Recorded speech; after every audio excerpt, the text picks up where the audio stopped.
this live self-defense training video, you're going to be working with your Kubaton self-defense keychain.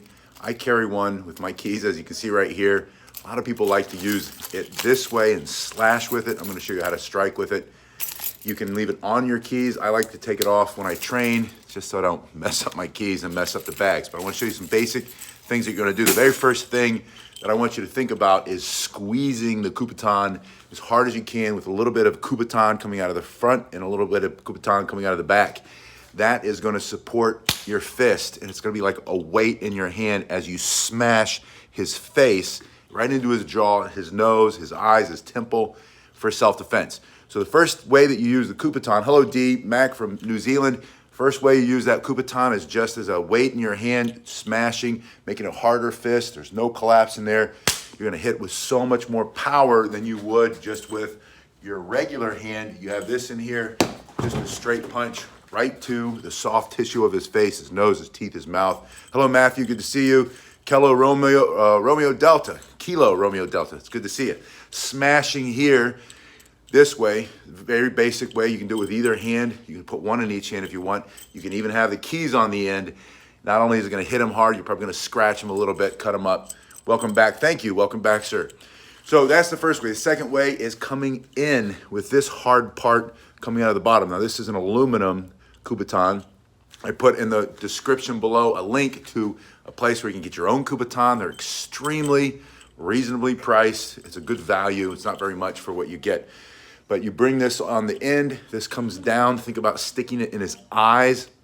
You'll poke his eye out for self-defense, smash his nose, smash his teeth, stick it right here in the top of his chest. That could be a fatal strike for self-defense.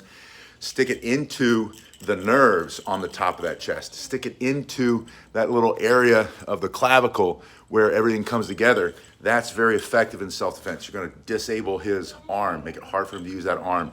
Stick it right into that shoulder. Stick it into his stomach as you come down. Maybe you're sitting in a chair and you're striking into his groin. With this hammer strike right here, just coming straight down, straight in, you can bring it from across the body, almost a back fisting or a reverse hammer motion, striking in. If we say this is the threat, it's just as simple as that. The more you turn your shoulders and hips, and I'm trying not to stick a hole in my bag, the more you turn your shoulders and hips, the more power you're gonna have as you do that strike. It's a very effective way to generate maximum striking force in this hard little tip of aluminum. This is just a solid piece of aluminum, and it's very hard. It's not super heavy, but when you put it in your hand, your whole body is striking. You're gonna concentrate all the force of your body. It becomes a force multiplier. Goes into his temple, his mandibular joint right there in the jaw. Maybe stick it in his neck, stick it in his arm, stick it in the upper arm. Go for the joints, stick it through his ribs. If you're, again, you might be seated, he might be bigger. You're turning and you're smashing. So you come down on top, you can come at an angle, come this way. The next way is just with a thrusting motion.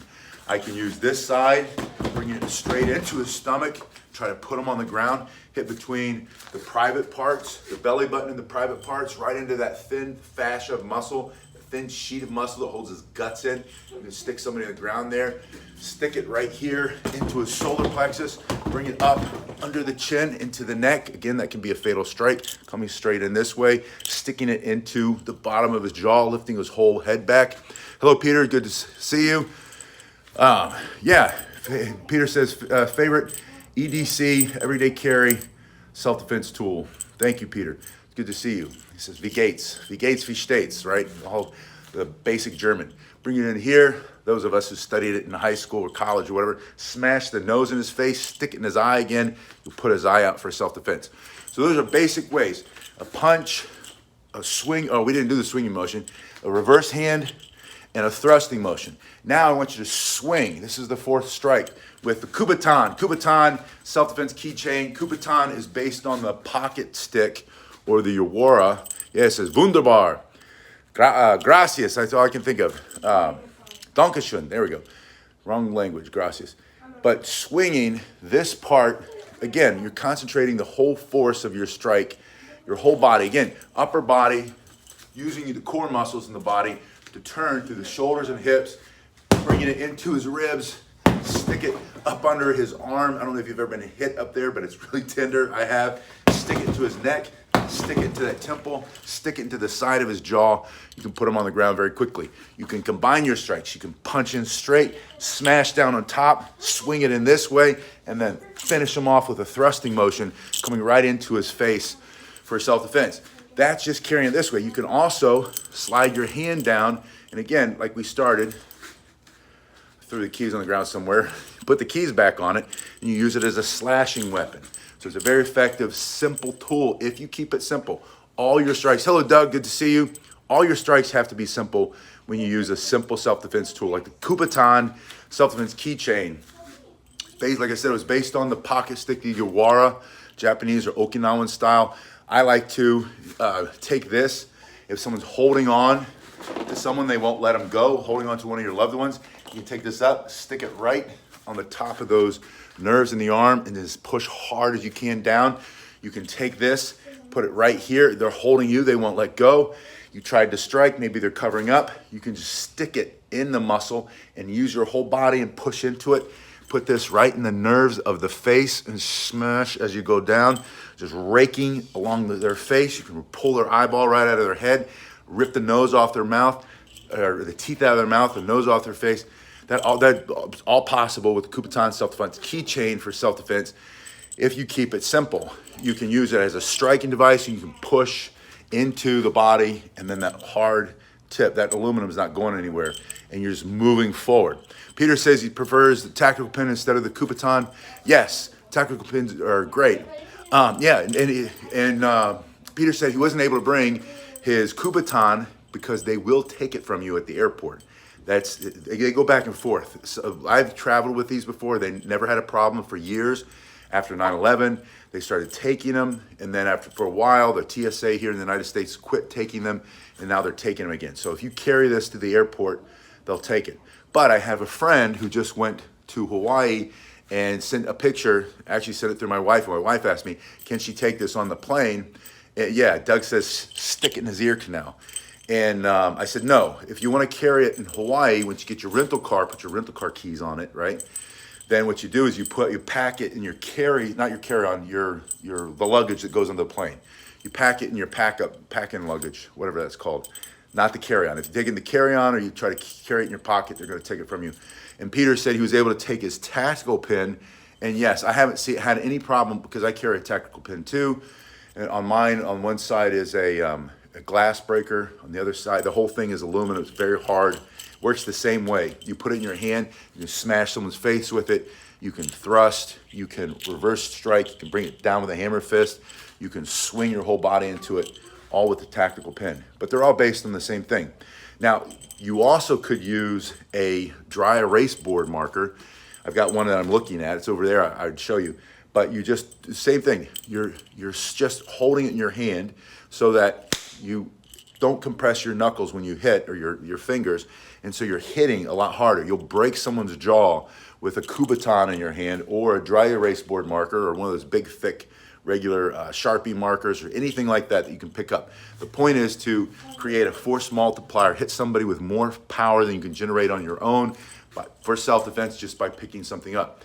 And the reason that I've been thinking about this a lot lately is there are more aggressive people who are either addicts or they have other reasons to be hanging around. They're hanging around, and they're not supposed to be here. We had someone trespassed off the property yesterday who was not supposed to be here and was menacing people, throwing his trash everywhere, but aggressively approaching people, threatening people, and now he's gone. So the police department, around here especially, they do a great job. They took care of him, and didn't take much, to have them come over and say, look, you're not welcome here, don't come around again, or you'll be arrested. But they're everywhere. The point is, I'm seeing more and more and more. Yeah, Doug says he used it pushed down on the base of the skull to take a person down. Amen. You can stick this anywhere you can find nerves. In the face and the head are full of nerves. The neck's full of nerves.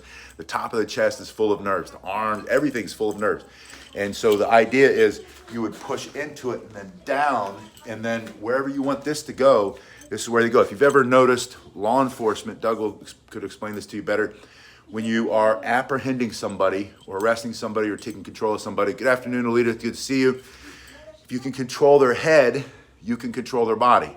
So that's why you'll see a lot of times the person taken by the head and the head put onto the hood of the police car, or the head put onto the ground and control that way. So if you can control the head, you can control the body. Stick this somewhere in his face, and wherever you move his head, that's where his body's going. You want to move it off of you, that works really well. David says tactical flashlight works great and blinds him as well. Amen, absolutely. I carry in my car within a hand's reach. I've got one of these. I've got a really nasty Yawara that's even thicker and has a window breaker on one end and a hard piece of metal on the other end that works even more effectively than this. I've got my Kubaton Keychain. I have my tactical flashlight in the car. I can pull it out immediately. And what David was saying, you just click it on, and those bright LED lights you can get now in these things, it'll blind somebody. If they can't see you, they can't hit you, right? They might swing, you can get out of the way quickly.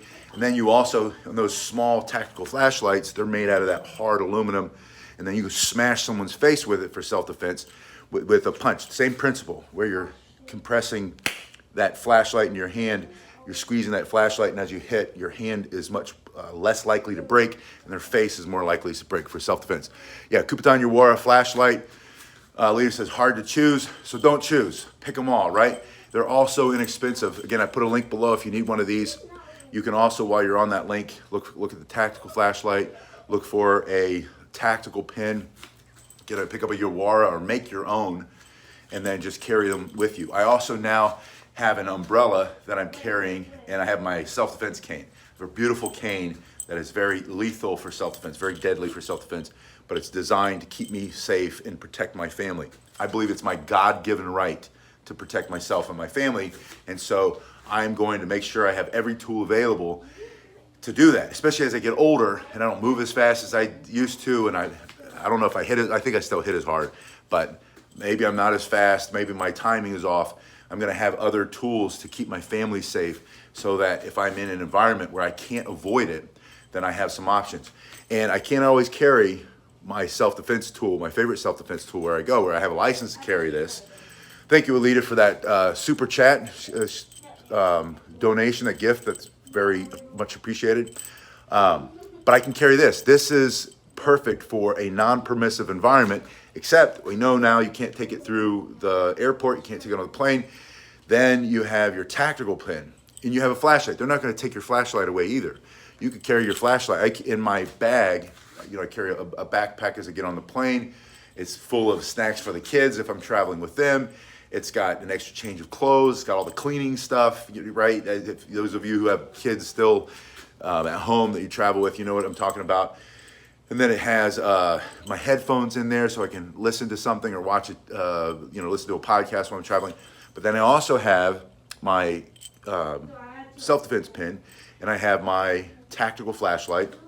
I also have a medical kit in there in case I need to. A medical kit, you have to make sure that you don't have any, like I have scissors in mine. They never worry about my scissors.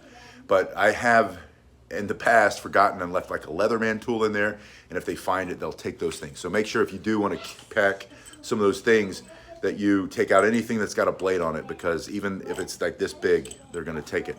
But I have all the things that I need for safety, depending on where I'm going. If I'm going to be out in an area around here, especially getting gas now at some of the gas stations, as there are more violent incidents, more carjackings, more things like that, then I carry my everyday self-defense tool that has freedom seeds in it that come out. And I think you understand what I mean. So I carry that, and I have that available to me. Sometimes even make sure that people can see that I have that, right? Depending on where I am. I've only done that once, but I don't have to do that very much or that often. But I think things are getting worse, and crime. Today I have a colleague of mine who does security for a certain person said, hey, I've got this, this is something I do for my job. I'd love to share this with you. It's just a crime statistics report for an area that you might be living in and working in, just for you to have so that you can be more informed. And I was, I'm shocked every time I see the statistics and the reports, because there's a lot more. If you just watch the news or you see the feed on Facebook or the Neighbors app or whatever, you don't always see all the things that are going on, but there are a lot of violence. Violence is increasing dramatically. Whether we hear about it and it's reported correctly or not, I see it. I see it everywhere. I see the number of people who are becoming more and more desperate increasing dramatically because of the situation that we're in financially, or economically, or whatever the words are, the craziness in the world and all that stuff. My point is being protected, whether it's a Kubaton or another self-defense tool, or just learning how to throw a couple punches, get out of the way, throw some elbows. We did a whole workout last night with elbows and knees, because your elbows can cut, they're extremely hard. Your knees can break ribs, your knees can knock somebody out. And so we're talking about, when it's practical self-defense, how can I hit somebody generating the most force possible and put them on the ground as quickly as possible so that I don't have to go toe-to-toe with 3 or 4 people. I can get out of there as fast as I can. It's all about self-defense. Situational awareness is number 1. Getting into a better stance is number 2. And then what can I remove or destroy? His ability to see, breathe, think, be awake, stand up. And that's where you figure out where you're going to strike with your Kubaton or whatever else you're going to use. Maybe it's a palm strike, an elbow, maybe it is a punch. But if you train, you're going to be able to use them. Alita, thank you again for that donation. And if you need a Kubaton, check the link below. I think they're like $8 to $10. They're really inexpensive. I'm not exactly sure what that one is. And if you can't find one from that link and you can't find one where you are, think about making your own. It's really just a stick, drill a hole in it, and feed in a key ring, and then you've got it. The old ones were always wood. And then my old one that I had was like a hard plastic made by Monadnock. It came with my PR24 side handle baton. And then now I have a whole bunch of these aluminum ones. They're a little bit noisier, but I don't mind the noise too much because I like the weight of it a little bit better, and I like how extremely hard it is. The old plastic ones are hard too. Wood, but if you don't have a choice, you have to make your own. Make one out of wood. They work just as well. The idea is just having something in your hand to smash with. Reverse strike, hammer strike, swinging strike, and thrust. And then, as Doug was saying earlier, stick it in his face, stick it on the top of his head, and just drive him to the ground for self-defense. Anyway, you guys have been great. I'll see you in a little bit. Thank you very much.